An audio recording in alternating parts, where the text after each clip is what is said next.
মৰমৰ ছাত্ৰ ছাত্ৰীসকল, তোমালোকক মই মোৰ চেনেলটোলৈ স্বাগতম জনাইছোঁ। আজি মই ক্লাছ 8ৰ বিজ্ঞান পাঠ্যপুথিৰ অধ্যায় 17 সাংশ্লেষিক আ আৰু প্লাষ্টিক পাঠটোৰ অনুশীলনীৰ প্ৰশ্নসমূহৰ উত্তৰসমূহ আলোচনা কৰিম। গতিকে তোমালোকে ভিডিঅ'টো প্ৰথমৰ পৰা শেষলৈকে চাবা। অনুশীলনীৰ 1 নম্বৰত দিয়া আছে, কিছুমান আহক সাংশ্লেষিক বুলি কোৱা হয় কিয়? ব্যাখ্যা কৰা। তোমালোকে উত্তৰত লিখিবা, কপাহ, ঊণ, পাট আদিৰ নিচিনা আবোৰ উদ্ভিদ বা প্ৰাণীৰ পৰা পোৱা যায়। আনহাতে সাংশ্লেষিক আবোৰক মানুহে প্ৰস্তুত কৰে। সেইকাৰণে এইবোৰক সাংশ্লেষিক বা মানৱসৃষ্ট আ বোলা হয়।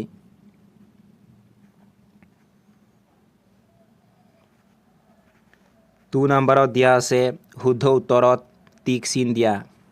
সাংশ্লেষিক আসমূহৰ পৰা ৰেয়ন বেলেগ কিয়নো? ইয়াৰ শুদ্ধ উত্তৰ হৈছে অপশ্যন নম্বৰ বি, ইয়াক কাঠৰ মণ্ডৰ পৰা পোৱা যায়। তোমালোকে উত্তৰত লিখিবা, ইয়াক কাঠৰ মণ্ডৰ পৰা পোৱা যায়।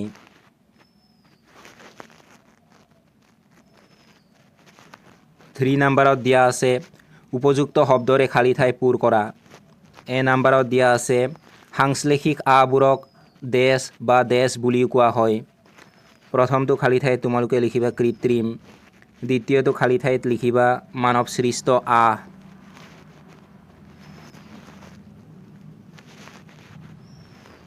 বি নম্বৰত দিয়া আছে, সাংশ্লেষিক আবোৰক ডেছ নামৰ কেঁচামালৰ পৰা সংশ্লেষণ কৰা হয়। তোমালোকে খালী ঠাইত লিখিবা পেট্ৰ ৰাসায়নিক।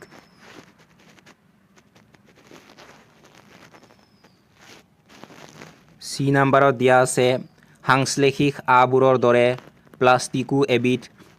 তোমালোকে খালী ঠাইত লিখিবা বহুযোগী।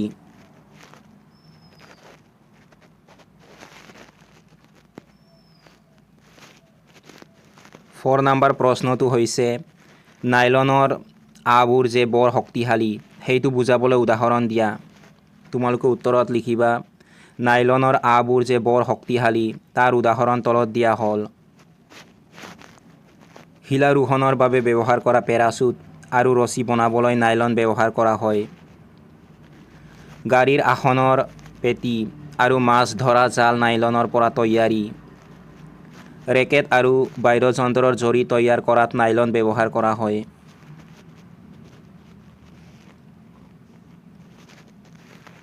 ফাইভ নম্বৰ প্ৰশ্নটো হৈছে, খাদ্য জমা কৰি ৰখাত প্লাষ্টিকৰ পাত্ৰবোৰক পচন্দ কৰা হয় কিয়? তোমালোকে উত্তৰত লিখিবা, প্লাষ্টিকবোৰ অবিক্ৰিয়ক, পাতল, দীৰ্ঘস্থায়ী আৰু সস্তা হোৱাৰ বাবে খাদ্য জমা কৰি ৰখাত পচন্দ কৰা হয়।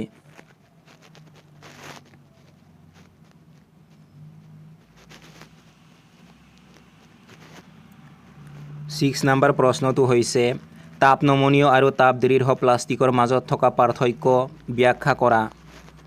তোমালোকে উত্তৰত লিখিবা, তাপ নমনীয় প্লাষ্টিক তপতালে সহজে বিকৃত হয় আৰু ভাঁজ কৰিব পাৰি, যেনে পলিথিন আৰু PVC। আনহাতে তাপ দৃঢ় প্লাষ্টিক এবাৰ আকৃতি দিয়াৰ পাছত পুনৰ তপতালেও কোমল কৰিব নোৱাৰি, যেনে বেকেলাইট আৰু মেলামাইন।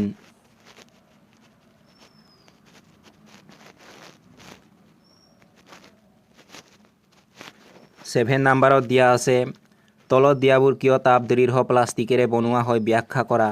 এ নম্বৰত দিয়া আছে, চচপেনৰ নাল।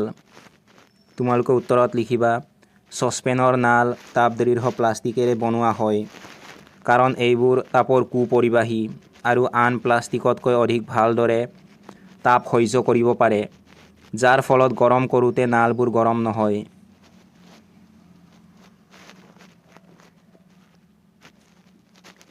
বি নম্বৰত দিয়া আছে, বিদ্যুতৰ plug, switch, plug board.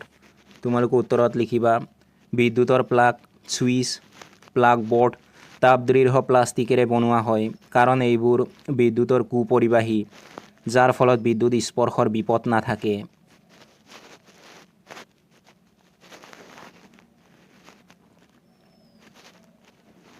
Eight নম্বৰত দিয়া আছে, তলত দিয়া সামগ্ৰীসমূহৰ পদাৰ্থবোৰক পুনৰাৱৰ্তন কৰিব পৰা আৰু পুনৰাৱৰ্তন কৰিব নোৱাৰা হিচাপে শ্ৰেণীভুক্ত কৰা। ইয়াত দিয়া পদাৰ্থবোৰক মই তোমালোকক পুনৰাৱৰ্তন কৰিব পৰা আৰু পুনৰাৱৰ্তন কৰিব নোৱাৰা হিচাপে শ্ৰেণীভুক্ত কৰি দিছোঁ।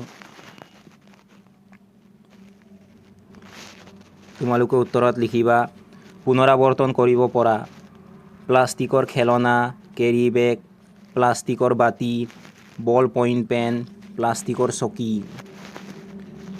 পুনৰাৱৰ্তন কৰিব নোৱাৰা কুকাৰৰ নাল, বৈদ্যুতিক তাঁৰৰ প্লাষ্টিকৰ আৱৰণ, বৈদ্যুতিক ছুইচ, টেলিফোনৰ সা সৰঞ্জাম।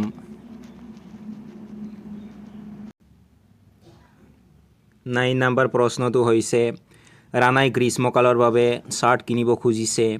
তেওঁ কপাহী চাৰ্ট নে সাংশ্লেষিক আহেৰে তৈয়াৰী চাৰ্ট কিনাটো উচিত হ'ব? কাৰণ দৰ্শাই ৰাণাক উপদেশ দিয়া। তোমালোকে উত্তৰত লিখিবা ৰাণাই গ্ৰীষ্মকালৰ বাবে কপাহী চাৰ্ট কিনাটো উচিত হ'ব। কাৰণ কপাহী কাপোৰে পানী বা ঘাম ভালদৰে শোষণ কৰে আৰু শৰীৰক শীতল কৰি ৰখাত সহায় কৰে। আনহাতে সাংশ্লেষিক কাপোৰে কম পানী শোষণ কৰে আৰু গৰমত অস্বস্তিকৰ হ'ব পাৰে।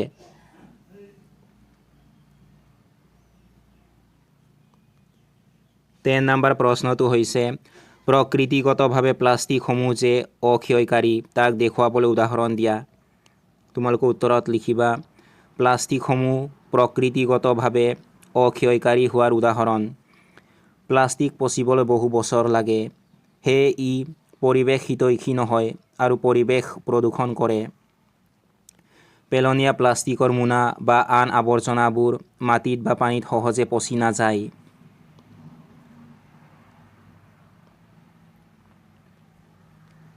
এলেভেন নম্বৰ প্ৰশ্নটো হৈছে টুথব্ৰাছ এডালৰ নাল আৰু নোমবোৰ একে পদাৰ্থৰে তৈয়াৰ কৰাটো উচিত নে? ব্যাখ্যা কৰা। তোমালোকে উত্তৰত লিখিবা টুথব্ৰাছ এডালৰ নাল আৰু নোমবোৰ একে পদাৰ্থৰে তৈয়াৰ কৰাটো উচিত নহয়। নালটো প্লাষ্টিকেৰে বনোৱা হয়, যিটো টান আৰু মজবুত হ'ব লাগে। নোমবোৰো প্লাষ্টিকেৰে বনোৱা হয়, কিন্তু এইবোৰ নালটোতকৈ কোমল আৰু নমনীয় হ'ব লাগে, যাতে দাঁত পৰিষ্কাৰ কৰোঁতে দাঁত বা আলুৰ ক্ষতি নহয়। গতিকে দুয়োটা অংশৰ বাবে বেলেগ বেলেগ গুণাগুণৰ প্লাষ্টিক পদাৰ্থৰ প্ৰয়োজন।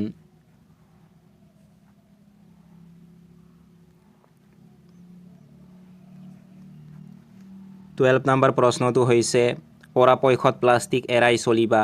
এই পৰামৰ্শৰ ওপৰত মতামত দিয়া। তোমালোকে উত্তৰত লিখিবা প্লাষ্টিক পৰিৱেশৰ বাবে ক্ষতিকাৰক, কাৰণ ই সহজে পচি নাযায় আৰু পৰিৱেশত প্ৰদূষণ সৃষ্টি কৰে। সেয়েহে পৰাপক্ষত প্লাষ্টিক এৰাই চলিব লাগে বা পুনৰ ব্যৱহাৰ কৰিব লাগে।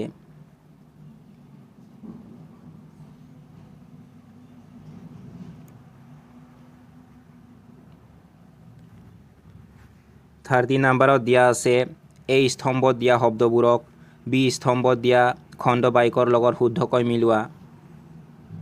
এই স্তম্ভত 1 নম্বৰত দিয়া আছে পলিয়েষ্টাৰ, এইটো তোমালোকে বি স্তম্ভত দিয়া ডি নম্বৰ সহজে সুতুৰা নপৰা কাপোৰ এইটোৰ লগত মিলাই দিবা। এই স্তম্ভত 2 নম্বৰত দিয়া আছে টেফলন, এইটো তোমালোকে বি স্তম্ভত দিয়া চি নম্বৰ।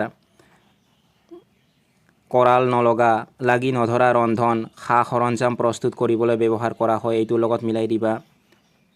এই স্তম্ভত 3 নম্বৰত দিয়া আছে ৰেয়ন, এইটো তোমালোকে বি স্তম্ভত দিয়া এ নম্বৰ।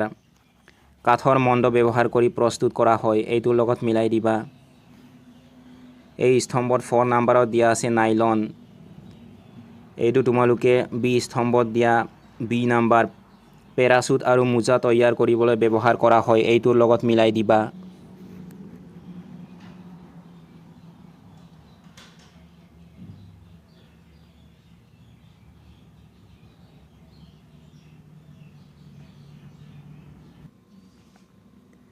ফৰ্টি নম্বৰ প্ৰশ্নটো হৈছে সাংশ্লেষিক আসমূহৰ উৎপাদনে আচলতে বন সংৰক্ষণত সহায় কৰি আছে, মতামত দিয়া। তোমালোকে উত্তৰত লিখিবা হয়, এই মতামত শুদ্ধ। সাংশ্লেষিক আসমূহ পেট্ৰ' ৰাসায়নিক পদাৰ্থৰ পৰা তৈয়াৰ কৰা হয়, যাৰ বাবে উদ্ভিদ বা বন্যপ্ৰাণীৰ ওপৰত নিৰ্ভৰ কৰিব নালাগে। উদাহৰণস্বৰূপে কপাহ বা পাতৰ দৰে প্ৰাকৃতিক আহৰ বাবে খেতি বা পলু পালনৰ প্ৰয়োজন হয়, য'ত মাটি আৰু পানীৰ ব্যৱহাৰ হয়। সাংশ্লেষিক আহৰ উৎপাদন বৃদ্ধি হ'লে প্ৰাকৃতিক আহৰ বাবে গছ কটাৰ প্ৰয়োজন কমি যায়, ফলত বন সংৰক্ষণত সহায় হয়।